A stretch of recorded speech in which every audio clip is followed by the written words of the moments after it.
July 14ರಂದೇ ಸೇತುವೆ ಲೋಕಾರ್ಪಣೆ ಮಾಡಲಿರುವ ಕೇಂದ್ರ ಸಚಿವ ನಿತಿನ್ ಗಡ್ಕರಿ. ಸಿಗಂದೂರು ಚೌಡೇಶ್ವರಿ ಸೇತುವೆ ಎಂದು ನಾಮಕರಣ. ಶರಾವತಿ ಹಿನ್ನೀರಿನ ಜನರ ಹಲವು ದಶಕಗಳ ಕನಸು ನನಸಾಗಲು ಕಾಲ ಕೂಡಿ ಬಂದಿದೆ.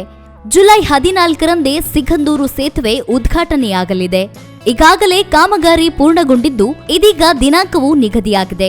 ಸಂಸದ ಬಿ.ವೈ. ರಾಘವೇಂದ್ರ ಅವರು ಕೇಂದ್ರ ಸಾರಿಗೆ ಸಚಿವ ನಿತಿನ್ ಗಡ್ಕರಿ ಅವರನ್ನು ಭೇಟಿಯಾಗಿ ಆಹ್ವಾನ ಕೂಡ ನೀಡಿದ್ದಾರೆ. ಸಿಗಂದೂರು ಚೌಡೇಶ್ವರಿ ಸೇತುವೆ ಎಂದು ನಾಮಕರಣ ಮಾಡಲು ಪ್ರಯತ್ನ ನಡೆಯುತ್ತಿದೆ. ಅಧಿಕಾರಿಗಳಿಗೆ ಈ ಭಾಗದಲ್ಲಿ ವರ್ಗಾವಣೆ ಮಾಡೋದೇ ಶಿಕ್ಷೆಯಾಗಿತ್ತು. ಸೇತುವೆಗೆ ಸಾಕಷ್ಟು ಜನ ಚಪ್ಪಲಿ ಸವಿದುಕೊಂಡಿದ್ರು. ಹಲವಾರು ಜನರ ಹೋರಾಟದ ಫಲವಾಗಿ ಸೇತುವೆ ನಿರ್ಮಾಣವಾಗಿದೆ. ಕಾಗೋಡು ತಿಮ್ಮಪ್ಪರನ್ನು ನೆನಪಿಸಿಕೊಳ್ಬೇಕು. ಯಡಿಯೂರಪ್ಪನವರ ಆಶೀರ್ವಾದ, ಮೋದಿ ಗಡ್ಕರಿಯ ಕೃಪಾ ಕಟಾಕ್ಷದಿಂದ ಸೇತುವೆ ನಿರ್ಮಾಣವಾಗಿದೆ ಎಂದು ಸಂಸದ ಬಿ.ವೈ.ಆರ್. ಹೇಳಿದರು. 28 ಫೆಬ್ರವರಿ ಫೌಂಡೇಶನ್ ಸ್ಟೋನ್ ಆಗೋದು ಇವತ್ತು 19/2/2018.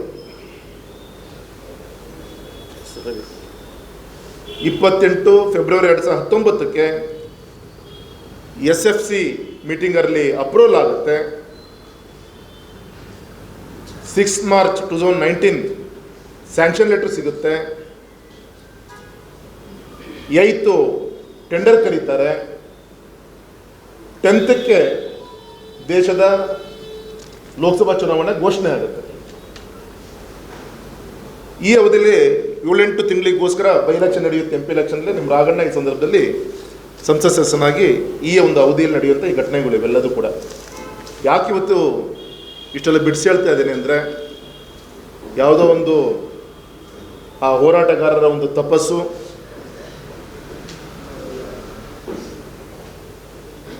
ಅವತ್ತು ಅನೇಕ ಕುಟುಂಬಗಳು ನೀರಲ್ಲಿ ಮುಳುಗಿ ಹೋಗಿದೆ. ನಮ್ಮ ಹಾಲಪ್ಪನವ್ರು ಪದೇ ಪದೇ ಹೇಳ್ತಿರ್ತಾರೆ, ಮದುವೆ ಮುಂಜಿಗೋಸ್ಕರ ಹೋಗುವಂಥ ತೆಪ್ಪಗಳು ಮುಳುಗಾಗಿ ಜೀವಗಳನ್ನು ಕಳ್ಕೊಂಡೆ ಸ್ವತಃ ನಮ್ಮ ಹಾಲಪ್ಪನವ್ರ ಕುಟುಂಬ ಅಂತಲೂ ಹೇಳ್ತಿರ್ತಾರೆ. ಈ ರೀತಿ ಅನೇಕ ಹುತಾತ್ಮರ ಒಂದು ಹಾರೈಕೆ ಮತ್ತು ವಿಶೇಷವಾಗಿ ಯಡಿಯೂರಪ್ಪನವರ ಒಂದು ಮಾಡಬೇಕು ಅನ್ನೋಂಥ ಒಂದು ಬದ್ಧತೆ. ಯಾಕೆಂದರೆ ಅವರು ಮುಖ್ಯಮಂತ್ರಿ ಇದ್ದಾಗ ಬಜೆಟನ್ನು 100 ಕೋಟಿ ಸ್ಯಾಂಕ್ಷನ್ ಮಾಡ್ತಾರೆ. ಆದರೆ ಇದು ಆಗೋ ಹೋಗೋ ಕೆಲಸ ಅಲ್ಲ ಅಂಥೇಳಿ, ಇದು ಹೇಗೆ ಆಗಬೇಕು ಅಂತೇಳಿ ಯೋಚನೆ ಮಾಡಿ ಕೇಂದ್ರಕ್ಕೆ ಇದನ್ನು ಒಪ್ಪಿಸಿ ಅಲ್ಲಿಂದ ತರುವಂಥ ಒಂದು ಬದ್ಧತೆ ಇದೆಯಲ್ಲ, ಆ ಕಮಿಟ್ಮೆಂಟು, ಅದರ ಪ್ರತಿಫಲ ಇವತ್ತು ಲೋಕಾರ್ಪಣೆ ಆಗ್ತೀನಿ ಅಂತೇಳಿ ಅತ್ಯಂತ ಅಭಿಮಾನದಿಂದ ಹೇಳಲಿಕ್ಕೆ ಇಚ್ಛೆ ಪಡ್ತೇನೆ. ಈ ಸಂದರ್ಭದಲ್ಲಿ ಮೊನ್ನೆ 2 ವಾರದ ಕೆಳಗೆ ಗೌರವಾನ್ವಿತ ಕೇಂದ್ರ ಭೂ ಸಾರಿಗೆ ಸಚಿವರನ್ನ ಗಡ್ಕರಿಜಿಯವರನ್ನು ಭೇಟಿ ಮಾಡಿ ಅಧಿಕೃತವಾಗಿ ನಿಮ್ಮ ಡೇಟ್ ಬೇಕು ಅಂತ ಹೇಳಿದಾಗ, ಇದೇ ಜುಲೈ 14 ಮಂಡೇ ಅಧಿಕೃತವಾಗಿ ಉದ್ಘಾಟನೆ ಮಾಡಲಿಕ್ಕೆ ಸ್ವತಃ ಗಡ್ಕರಿಜಿಯವರು ಬರ್ತಾ ಇದ್ದಾರೆ. ಗೌರವಾನ್ವಿತ ಪ್ರಹ್ಲಾದ್ ಜೋಶಿ ಅವರು ಕೂಡ ಈ ಕಾರ್ಯಕ್ರಮಕ್ಕೆ ಆಗಮಿಸ್ತಾ ಇದ್ದಾರೆ. ಕಾರ್ಯಕ್ರಮ ಎಲ್ಲಿ ಏನು ಅನ್ನೋದು, ಆ ಜಾಗ ಇದೆಲ್ಲದೂ ಕೂಡ ಸರ್ಕಾರ, ಕೇಂದ್ರ ರಾಜ್ಯ ಸರ್ಕಾರಗಳು ಕೂತ್ಕೊಂಡು ಫೈನಲ್ ಮಾಡ್ತಾರೆ. ನಮ್ಮೆಲ್ಲರ ಅಪೇಕ್ಷೆ ಇತ್ತು, ಇದೇ ಸೀಸನ್ಲಿ ಇದು ಓಪನಿಂಗ್ ಆಗಬೇಕು, ಜನರಿಗೆ ಸಿಗಬೇಕು. ಒಂದೊಂದು ದಿನವೂ ಕೂಡ ಮುಖ್ಯ. ಇನ್ನೂ ಕೂಡ ನಿಮ್ಗೆ ಗೊತ್ತಿರಲಿ, ಇವತ್ತು ಲೋಡ್ ಟೆಸ್ಟಿಂಗ್ ನಡೀತಾ ಇದೆ. ನಿನ್ನೆ ಸೆಕೆಂಡ್ ರೌಂಡ್ ಲೋಡ್ ಟೆಸ್ಟ್ ಮಾಡೋಕ್ಕೆ ಹೋದಾಗ ಸಾರ್ವಜನಿಕರು, ಅನೇಕ ನಾಯಕರುಗಳು, ನಮ್ಮ ಜಿಲ್ಲಾ ಮಂತ್ರಿಗಳೆಲ್ಲ ಹೋಗಿದ್ದ ಪ್ರತಿಫಲ ಅದು ಒಂದು ದಿನಕ್ಕೆ ಪೋಸ್ಟ್ಪೋನ್ ಆಯಿತು. ಇವತ್ತು ಸೆಕೆಂಡ್ ರೌಂಡ್ ಲೋಡ್ ಟೆಸ್ಟಿಂಗ್ ಇವತ್ತು ನಡೆಯುತ್ತೆ. ಇನ್ನೂ 3 ಎಕ್ಸ್ಪ್ಯಾನ್ಷನ್ ಜಾಯಿನ್ ಮಾಡುವಂಥ ಕೆಲಸ ಇದೆ. ನಿನ್ನೆ ಸಂಜೆ ಮೇಲೆ ಅಧಿಕಾರಿಗಳ ಜೊತೆಗೆ ಕೇಂದ್ರದಿಂದ ಕೂಡ ಅವರಿಗೆ ಇನ್ಫಾರ್ಮೇಷನ್ ಬಂದಿದೆ. ನಾವು ಕೂಡ ಒತ್ತಾಯ ಮಾಡಿದ್ದೀವಿ, 24/7 ಈ ಒಂದು ವಾರದಲ್ಲಿ ಎಲ್ಲ ಕೆಲಸ ಕಾರ್ಯವನ್ನು ಮುಗಿಸ್ಬೇಕು. ಗೌರವಾನ್ವಿತ ಗಡ್ಕರಿಜಿಯವರೇ 14ನೇ ತಾರೀಕಿಗೆ ಜುಲೈ 14ಕ್ಕೆ ಸೋಮವಾರಕ್ಕೆ ಬಂದು ಈ ಕಾರ್ಯಕ್ರಮವನ್ನು ಅನೇಕ ವರ್ಷಗಳ ಒಂದು ಇತಿಹಾಸವಂತ ನಮ್ಮ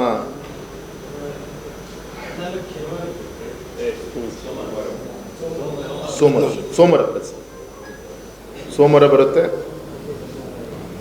ಹಾಗಾಗಿ ರಾಜ್ಯದ ಅತಿ ದೊಡ್ಡ ಒಂದು ತೂಗು ಸೇತುವೆ, ದೇಶದ 2ನೇ ಅತ್ಯಂತ ಉದ್ದವಾದಂಥ ಈ ಕೇಬಲ್ ಸ್ಟೇ ಟೆಕ್ನಾಲಜಿ ಮೊದಲೇ ನಿಮ್ಗೆ ಗೊತ್ತಿದೆ, ಗುಜರಾತಿನ ಓಖಾ ಅಂಥೇಳಿ ಅಲ್ಲಿ ಒಂದು ಸೇತುವೆ ಇದೆ, ಅಷ್ಟೇ ಲೆಂತ್ ಇರುವಂಥ ಸೇತುವೆ ಇದೆ.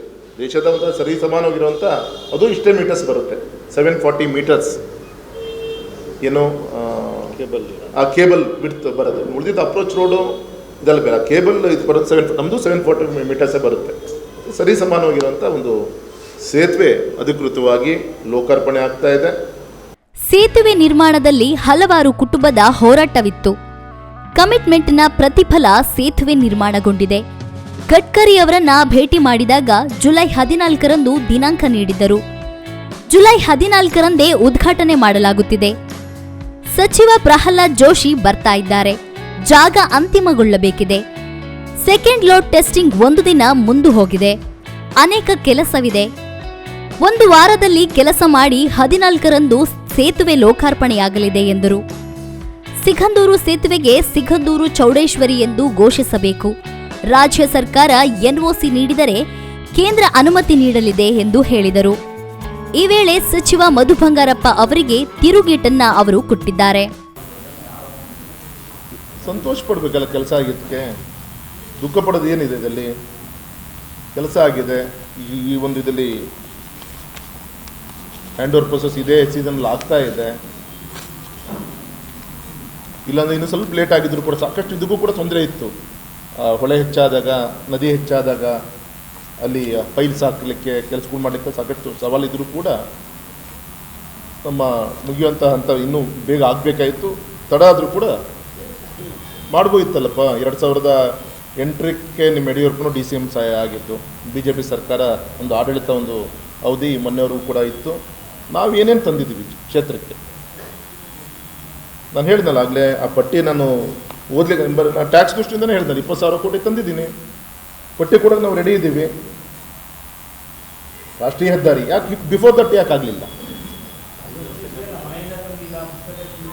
ಸರಿ ಇದೆಯಪ್ಪ, ತುಂಬ ಸಂತೋಷ. ಪಾಪ ಜನ ತಪ್ಪು ತಿಳ್ಕೊಂಡಿದ್ರು, ನಾನು ಮನೆಯಿಂದ ಅಂತ ಅನ್ಬಿಟ್ಟು ಕ್ಲಾರಿಫೈ ಮಾಡೋದು ಒಳ್ಳೇದು ಮಾಡಿದ್ರು. ನಾವು ಮಾಡೋದು ಅವರೇ ಮಾಡಿದ್ರು. ಸಂತೋಷ. ಅನೇಕ ಜನರಿಗೆ ಈಗ ಟ್ಯಾಕ್ಸ್ ಬಗ್ಗೆ ನೆನಪಾಗ್ತಿದೆ. ಸೇತುವೆ ವೀಕ್ಷಣೆಗೆ ಪೋಸ್ಟ್ ಕೊಡಲು ಹೋಗಿಲ್ಲ. ಗಡ್ಕರಿ ಸಮಯ ಕೊಟ್ಟಿದ್ರು.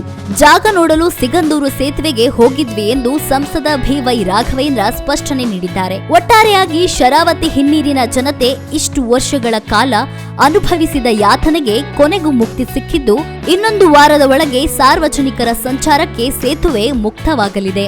News room Kannada medium 24x7.